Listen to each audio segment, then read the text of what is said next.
Is it possible to beat the entirety of Dark Souls 2 while avoiding soul gain? And I don't mean in the modded or figurative sense. Can you beat it while keeping your soul memory at 0? An impossibility. Pure insanity. If an enemy or boss dies, you gain souls. And if something off-screen dies, you gain souls for that as well. With odds like that, it's no wonder it's never been done. Until today. This is Dark Souls 2 without gaining souls.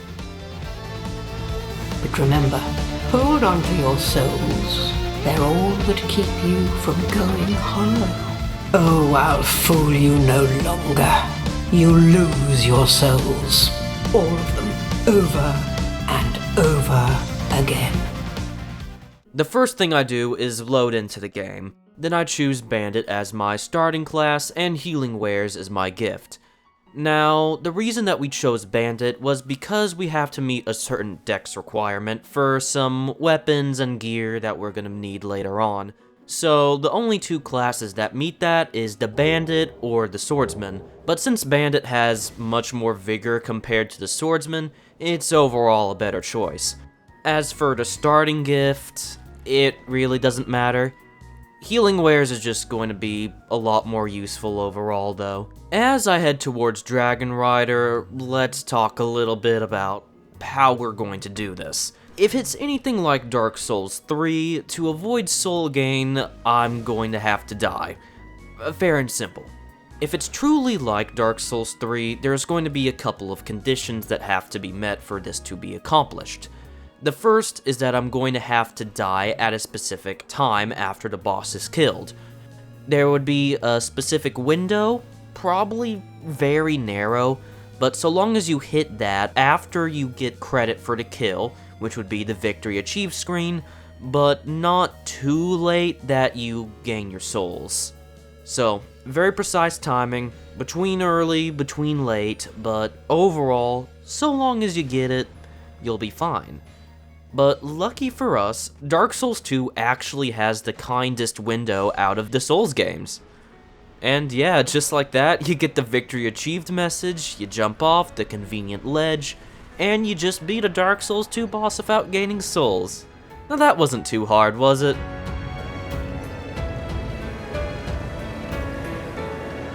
Or not. Well, this wouldn't be a challenge run if everything was easy off the start, wouldn't it? This calls for some testing, at least. Instead of fighting him legitimately again, I decide to just cheese him this time around. So, I decide to let him die, and I count the amount of times it takes for the souls to go into my inventory after his death. And, based on the results, it only leads me to one conclusion. Unlike Dark Souls 3 or Elden Ring, in Dark Souls 2, the victory achieved message actually means nothing. I do not know why it's there, but you do not get credit for the kill after you get the victory achieved message. Instead, getting credit for the boss being killed is only granted when you gain the souls. Or to be more specific, when you gain the boss soul. Except for the funny fact that you gain the boss soul and the souls at the exact same time. So, great. It really sucks for the current challenge, but there really isn't anything I can do about that. I mean, perhaps the timing required is even tighter than I originally thought it is, but if we compare the soul gain versus my death time side by side, I really start to doubt it. So, what does that mean for this run? The simple answer is that avoiding soul gain just may be impossible because of the existence of soul memory. It's a feature that is unique to Dark Souls 2. But because soul memory determines multiplayer in this game, and some unique features such as the Shrine of Winter bypass, it's very important. And it is no wonder why avoiding the gain of soul memory is so difficult. But that is not the only reason soul memory is screwing us over. You see, if you die and you leave behind a bloodstain, picking it up will give you what souls you lost back. But these souls do not count towards the soul memory total since you already gained them. Therefore, if you die to avoid soul gain, only 3 scenarios can play out from there. You could die and avoid soul gain, but be unable to redeem your souls from the bloodstain. Or you could be able to redeem your souls from the bloodstain. This would allow you to effectively gain souls while keeping 0 soul memory. This would be bad for a multitude of reasons, but we won't get into that. Or the issue that we have been encountering, which is the boss just resets. And considering how the first 2 scenarios would lead to a much larger variety of issues, it's pretty safe to say that the developers probably already have a bunch of countermeasures in place to make dying to avoid soul gain an impossibility. Or to put it in more layman's terms, I am screwed. You have that distinct scent, the smell of irreversible fate. And like you, I lost everything, and now I'm here. There's nothing here for you, me, or anybody. Even if doing some cordless bungee jumping won't avoid soul gain, that doesn't mean alternate methods to avoid it don't exist. Because I know for a fact that they do. There is a special ring in Dark Souls 2 called the Agape ring, which has the handy effect of preventing soul gain. So all I need to do to win is acquire the ring. Simple, right? Well, there's a few things preventing that. I'd have to somehow get to the Lost Bastille without gaining souls. Then I'd have to figure out how to purchase items with 0 souls. Oh, and just for good measure, the developers made it so you can't even purchase it until you have 30,000 soul memory, so the ring is impossible to acquire normally. But what about multiplayer? Besides the fact that I dislike using multiplayer unless I can't think of another way forward or my mental sanity is just running out, it won't work either, because the Agape ring is an undroppable item. In summary, as nice as it would be to wear the Make Run Easy ring, there is no legitimate way to acquire it, meaning I will have to find another way to break this game to avoid soul gain.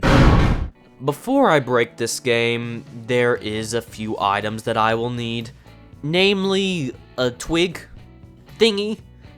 However, the places that you can obtain one are rather limited.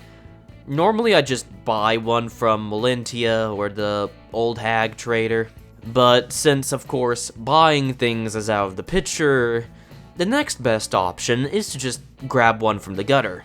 The problem being, fall damage in this game is not based on percentage. But I did not come here without a plan. There is this glitch called the cat ring skip, where you will parry and riposte this guy near the edge. If you are successful, he will be falling, and then you can kind of riposte him while he is falling. This will let you go down and successfully descend while abusing the iframes from the riposte to survive the fall. The problem being, the merchant will not survive in this glitch. But does that mean it's completely unusable? I don't think so. Although the merchant is surprisingly smart and doesn't want to go down the hole, fault him for, I would not want to go down that hole either. If you take the time to grab the buckler, it'll make the parrying part easier. That way you can attempt it more often and just overall increase the quality of life for the rest of this run.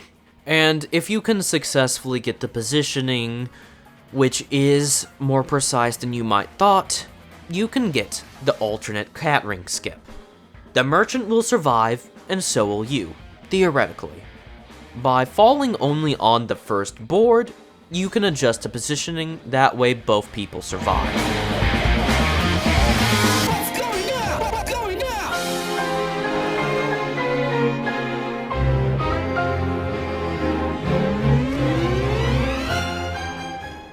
Okay, what just happened?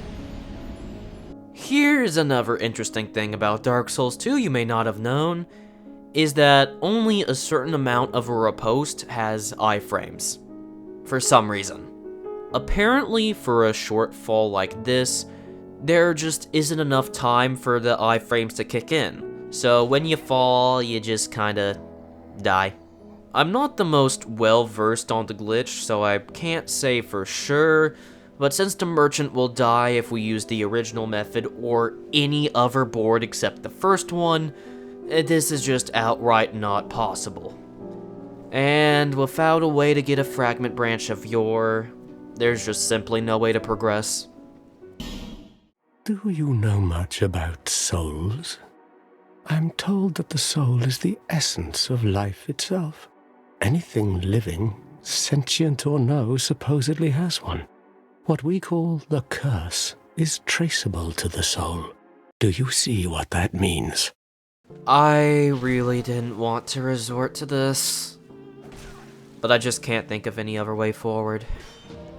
With my back against the wall, it's time for a classic glitch, known well in the Dark Souls 2 community, the Parrywalk. But not just any Parrywalk, the skirtless Parrywalk. Here's the thing.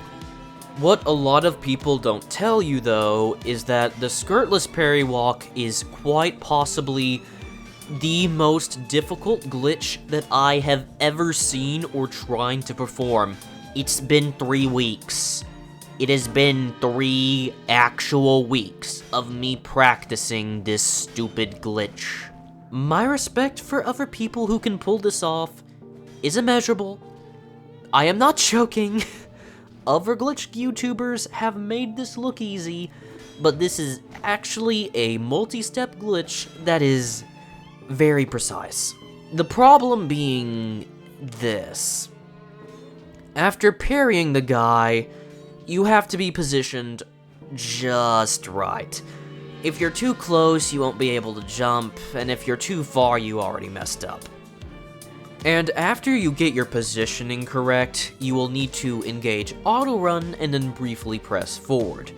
After you manage to do that, you'll need to do a light attack and jump at the same time. And I do mean at the same time. You will know if you succeeded when you jump over the enemy and you start walking on air. Of course, that is if you manage to get it.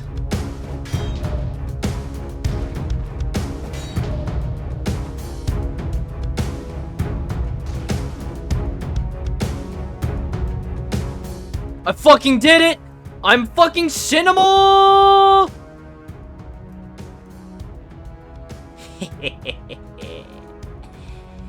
Fuck yeah! Cinema!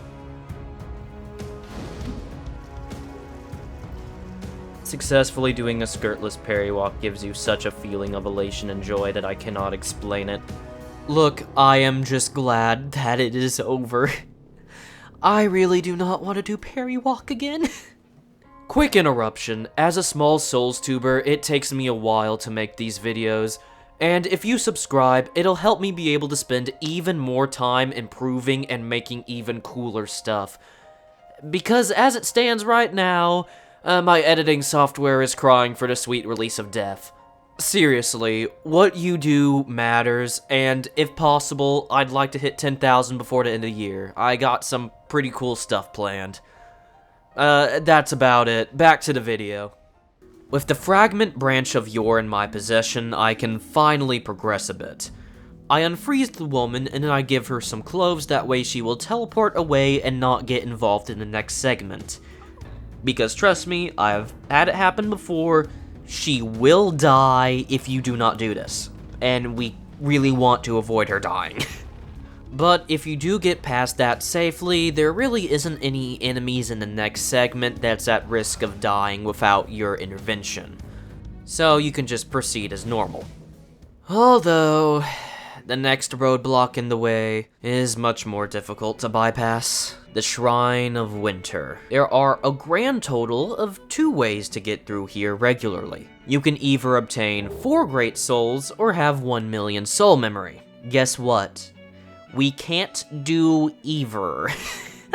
Yeah, I knew this run was gonna be fun the minute I saw that avoiding soul gain was impossible. The grand question on everyone's mind is what exactly is the sophisticated method I will use to overcome this obstacle?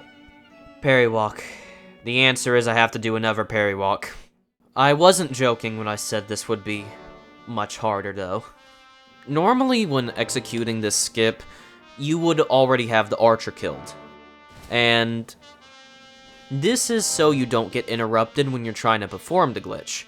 And because we obviously can't kill enemies, we just kind of have to deal with the arrows for the entirety of it, which will make the glitch even harder. To be precise, when you're trying to perform a skirtless parrywalk, it's different with each enemy. Some are easier, and others are harder. This all has to do with jump height, which is tied to positioning and frame rate for some reason. But the Falconeers happen to be one of the harder enemies to parrywalk in the game, meaning my suffering has only just begun. Look, and he just stands there! I'm having a great time. Then he turns, and he looks at you. That's what he does. That is his life. He can do nothing but fucking turn around. Turn around, every now and again I think about you. Turn around, I fucking hate this game. And the only way to make this easier is to change the frame rate of the game, which is tied to jump height for some reason. Since I don't really want to install anything to reduce my frame rate to 24 or less, or just spend another month on this glitch, I give in and decide to have a friend drop me a skirt, which has its own unique complications. So what are you gonna do if you get invaded and then someone... Oh, I almost hit discard. There you go. If I get invaded and they die, I just reload from a previous save and fucking deal with it. I now have a pretty skirt, yay. Look, we have... I'm out. Please don't die. That was a very quick visit. Nice knowing you. You know how it be.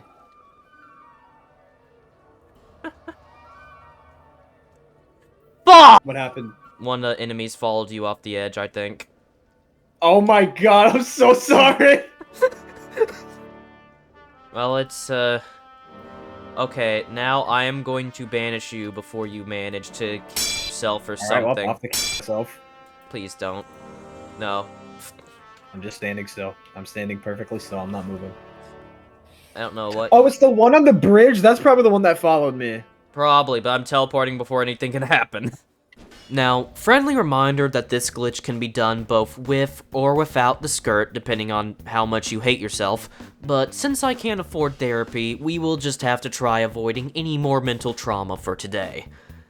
However, even upon a successful parrywalk, you will have a limited timer to get where you want to go. And if you don't... I'm going underneath. This was a mistake. This was a mistake. Houston, we... Houston, we have a problem. Get fucked. Up, back into the abyss we go. But eventually, with enough time, effort, and practice, I managed to get my way across. And then quickly drop a backup save before I have to redo everything again. Are you the next monarch, or merely a pawn of fate? He who made Drangleic what it once was, he who peered at the essence of the soul. Seek misery, for misery will lead you to greater, stronger souls. You will never meet the king with a soul so frail and pallid. Drangleic Castle, whose doors can only be opened by killing enemies, may originally seem like an issue, but luckily if you're close enough, the souls won't go into your inventory. That is, if you're close enough. If you mess it up, you will be having a bad time. But, I mean, who am I kidding with this anymore? There's no point in opening the doors in the first place, because the next step requires yet another parrywalk. Are you noticing a pattern here? Drawing any parallels to any other specific videos? Look, if it was up to me, I would just beat the bosses, but Dark Souls 2 wants to be angry at me, so this is what you're stuck with? Deal with it. Now, performing the parrywalk in Drangleic Castle isn't actually that hard, but it is the second half that is way more difficult. With the limited time you have, getting in the correct position is hard, and even beyond that, you have to be very precise to avoid dying to fall damage because of how abysmally low our health is. and since fall damage doesn't do percentage HP in Dark Souls 2, there is a way tighter window for success in this run than if you tried to do this leveled. And I do mean you have to be very precise. You have a limited time to get it, and you have a very specific place you have to be. It is not easy to tell where you have to be, so you just kind of have to pray that you get it. But with enough luck and practice, you can successfully skip Draenleic Castle. Are you sure about that? So, obvious problem. Not only do I not have the firepower to kill this boss, I also can't even avoid the soul gain from this boss, or the one after it. Except Nashandra won't even appear, because I haven't killed the Giant Lord yet, or gotten the Giant's kinship item, which requires... Well, if you've played Dark Souls 2, you know, there's a process. I still don't get the lore implications of it, it makes no sense to me, but there are things in the middle that we have to do, that we're skipping. It was an interesting idea for a run in my opinion, but this is as far as you can get with glitches. Much farther than I originally thought I would be able to ever since I found out that it was impossible to avoid soul gain from bosses, but I guess this is how it ends. This is how far a Souls player can go in Dark Souls 2 without gaining souls. Or is it? Tell me, have you ever heard of parallel universes? No one has come this far, not for a very long while, and yet your journey is far from over. What drives you so to overcome this supposed curse? What is it that drives you? What is it you seek? You, conqueror of adversities. Give us your answer. I seek but one thing. The answer to the question I asked myself, that no one had ever asked before. Can you beat Dark Souls without gaining souls? And to that end, I have been fighting to find the answer. And I will not let Dark Souls 2 be the end of my question. The alternate universe skip is a very difficult and precise glitch, to the point where if you mess up the setup, you have to reset from the very beginning. There isn't much information available on the glitch, so you won't know if you messed up until the end. The safest way is to create a clean save file with a fresh copy of the game. This ensures you won't have to reset the entire run multiple times like I did. Yes, there is a reason these videos take a while to make, and yes, I am still mad about it, but at least I can help you prevent making the same mistakes I did. Point being, glitch is hard. For this to work, you will need 2 different save files, each being the first created on that save file. Basically, just drop a backup save before you make your character. From here, you will need to have one character beat the game, while another gets back to the throne room without gaining souls. And yes, the irony of this entire run is not lost on me. The essence of this glitch is we are trying to transfer over the world state of one game into the other by messing with the save files while in the game, which is part of why the glitch is so precise. Admittedly, a powerful glitch, assuming I can get it to work. But it's the only solution I can think of. All that's left now is to see if fate is with us. You have fought admirably on your journey, cursed undead. Your arrival here foreshadows your fate. A true monarch is much more than a ruler of men. A true monarch carries the weight of their souls. Seek a fiercer curse. And do what must be done. That thing is a prop, a false deity. Souls, more souls.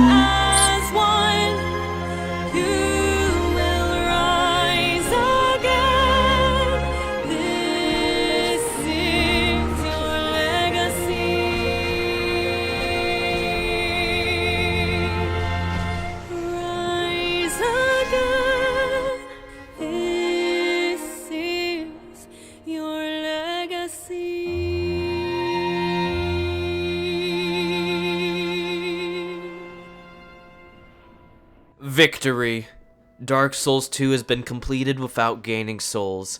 Despite the game design fighting me at just about every turn, the impossible has been completed, and I get to claim my rightful throne as Blue Thunder, conqueror of adversities. Many monarchs have come and gone. Not one of them stood here. As you do now. The throne will certainly receive you, but the question remains. What do you want from me? Don't leave just yet. My next big project is Dark Souls without gaining souls, and that's been going... Hello there. Hello. Please don't die. I really hope you don't give me souls when you die. You fucking bitch. Well, it's been going. Thanks to my regular viewers and to everyone who's helped me out along the way. If you enjoyed the video, let me know what you liked about it, and what I could improve going forward. With that, until I see you at the final game in the trilogy, don't you dare go hollow.